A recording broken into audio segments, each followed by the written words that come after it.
që fëmijë ndjeje se diçka të dallonte nga të tjerët. Një prani e padukshme të udhëzonte pa e kuptuar. Shumë shpesh ndihesh i vetmuar, por brenda zemrës tënde ekzistonte një dritë e vogël, një shenjë se Zoti po të zgjidhte për diçka të madhe. Çdo hap që bëje, çdo vendim i vogël, dukej si pjesë e një plani më të madh, të padukshëm për sy të tjerëve. Jeta të testonte në çdo hap.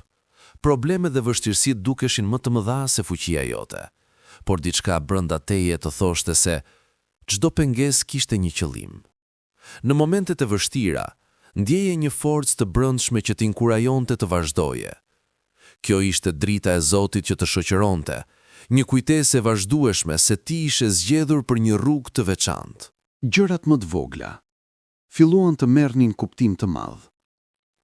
Një fjalë e rastësishme, një takim i papritur, një ndjesi e çuditshme brenda shpirtit. Të gjitha këto dukeshin thjesht rastësi, por ishin shenja të vogla të udhëhequra nga Zoti. Sa më shumë i vëreje, aq më e qartë bëhej rruga jote dhe qëllimi hyjnor që të priste.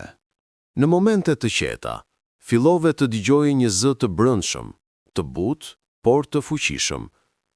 Ai zë nuk vinte nga jashtë, por nga brenda vetes. Ndonjëherë ishte sfidues, por kurrë nuk mund ta injoroje. Ishte një thirrje hyjnore, një udhëzim që të tregonte rrugën drejt qëllimit tënd. Hapi i parë është gjithmonë më i vështiri. Frika mund të të bllokojë, por besimi te zgjedhja e Zotit te i kalon çdo dyshim. Kur u hodh në hapin e parë, ndjeve një lehtësim dhe një forcë të panjohur që të mbështeste. Ishte momenti kur kuptove se rruga jote e zgjedhur sapo kishte filluar. Në rrugën e zgjedhur, njerëz të ndryshëm hynë në jetën tënde. Disa të ofruan mësime, të tjerë mbështetje ose inspirim. Çdo takim dukej i rastësishëm, por ishte pjesë e planit hyjnor. Një fjalë e thënë në kohën e duhur mund të ndryshonte tërë perceptimin tënd për jetën dhe fatin. Edhe i zgjedhuri ndonjëherë dyshon. Tentimet për të hequr dorë janë të mëdha, por ndjenja se je zgjedhur për qëllime më të larta të mban të fortë. Çdo vendim ka rëndësi, dhe çdo pengesë është një provë për besimin tënd. Në ëndrat e tua, ose në momente reflektimi, filluan të shfaqeshin shenja të qarta. Një vizion i qiellit të ndritshëm, një ndjesi e papritur që të siguronte. Më në fund pranove thirrjen e Zotit, çdo dyshim u largua dhe një paqe e thellë mbushi zemrën tënde. Ishte momenti kur kuptove. Të qenit i zgjedhur nuk është privilegj, por përgjegjësi. Edhe në errësirë dhe sfida, ndjeni një dritë të vogël që të udhëheq. Zgjedhja e Zotit nuk të lë vetëm. Çdo hap ka kuptim dhe çdo sfidë është një mësim i shenjtë. Ndërsa vazhdoje rrugën, fillove të kuptoje fuqinë që mbante brenda shpirtit tënd. Çdo sfidë nuk ishte vetëm një pengesë, por një mundësi për të treguar besim dhe qëndresë. Zoti të shihte dhe çdo hap i vogël i përshkruar me guxim ishte një reflektim i zgjedhjes së tij. Ishte momenti kur ndjeve se asgjë nuk mund të të ndalte, sepse ai ishte gjithmonë pranë. Çdo përvojë dhe çdo person që takoje, filluan të merrnin kuptim.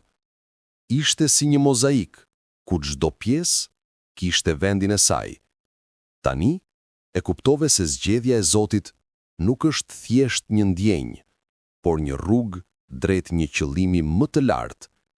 Çdo vendim që merrje kishte rëndësi dhe çdo veprim tëndin ndikonte në jetën e të tjerëve. Ndërsa kalonin ditët, fillove të kuptoje se zgjedhja e Zotit ishte gjithmonë e pranishme, edhe në momentet kur nuk e shihje. Çdo sfidë, çdo dhimbje, çdo lumturi ishte pjesë e planit të tij.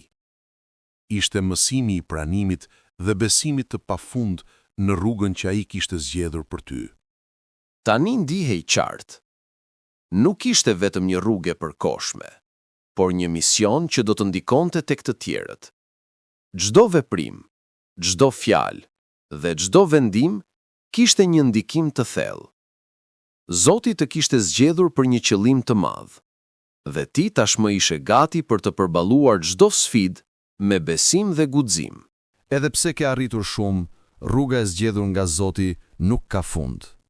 Çdo ditë është një mundësi e re për të ndjekur thirrjen hynore, për të ndihmuar të tjerët dhe për të ndriçuar botën me besimin tënd. Ti e kupton tashmë, të qenit i zgjedhur nuk është privilegj, por një përgjegjësi e shenjtë.